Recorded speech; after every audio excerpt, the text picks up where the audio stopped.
नमस्कार. तुम्हा सर्वांचं आपल्या ऑल अबाउट एज्युकेशन या चॅनेलवरती पुन्हा एकदा मनापासून स्वागत आहे. तर परत आलो आहे EPFOची नवीन अपडेट घेऊन. तर ती अपडेट काय आहे हे आपण सविस्तरपणे बघण्याआधी जे कोणी आमच्या चॅनेलवरती नवीन असाल त्यांनी आमच्या चॅनेलला लगेचच लाईक आणि सबस्क्राईब करायला विसरू नका. चला तर मग डिटेल्स काय आहे ते आपण इथे बघूया. इथे बघा मित्रांनो, हेडलाईन घरी बसून PF खात्यातून पैसे कसे काढायचे ते आपण इथे बघूया.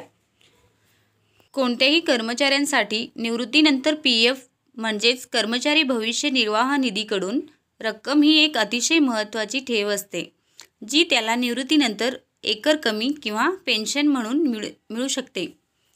दर महिन्याला कोणत्याही कर्मचाऱ्यांच्या पगारातून विशिष्ट रक्कम PF खात्यात जमा केली जाते आणि कंपनीही तेवढीच रक्कम योगदान देते. अशा प्रकारे कर्मचाऱ्यांच्या पगारातून कपात केलेली दुप्पट रक्कम कर्मचाऱ्यांच्या PF खात्यात जमा केली जाते. तर पुढे बघा, PF खात्यात जमा केलेल्या रकमेवर 7.15% व्याजदर देते. ही रक्कम कर्मचाऱ्याला त्याच्या निवृत्तीनंतर मिळू शकते, परंतु काही वेळा आपत्कालीन परिस्थितीमुळे तो निवृत्तीपूर्वीच त्यांच्या PF खात्यातून पैसे काढू शकतो. निवृत्तीपूर्वी तुम्ही PF खात्यातून केव्हा आणि कसे पैसे काढू शकता याबाबत संपूर्ण माहिती आपण इथे तुम्हाला सांगणार आहोत. तर इथे बघा सविस्तरपणे, तुम्ही PFमधून ऑनलाईन आणि ऑफलाईन दोन्ही पद्धतीने पैसे काढू शकता. तुम्ही EPFOच्या अधिकृत वेबसाईटद्वारे PF दाव्यासाठी ऑनलाईन अर्ज करू शकता. याशिवाय PF ऑनलाईन क्लेम करण्यासाठी तुम्हाला EPFO कार्यालयात जावे लागेल.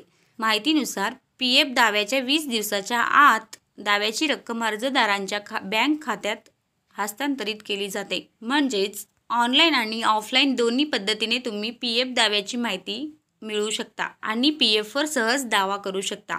ऑनलाईन पद्धतीने मोबाईलवरून कसे काढता येणार हे आपण इथे बघूया. ऑनलाईन EPF काढण्यासाठी तुम्हाला EPFOच्या अधिकृत वेबसाईटला भेट द्यावी लागेल. त्यानंतर तुम्हाला UAN नंबर आणि पासवर्डच्या मदतीने वेबसाईटच्या होम पेजवर लॉग इन करावे लागेल.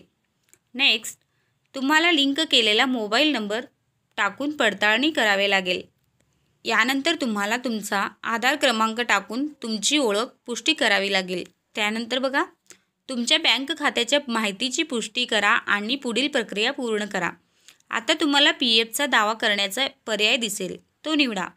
नेक्स्ट तुम्ही PF क्लेम पर्याय निवडताच तुम्हाला PF खात्यातून पैसे काढण्याचे कारण द्यावे लागेल.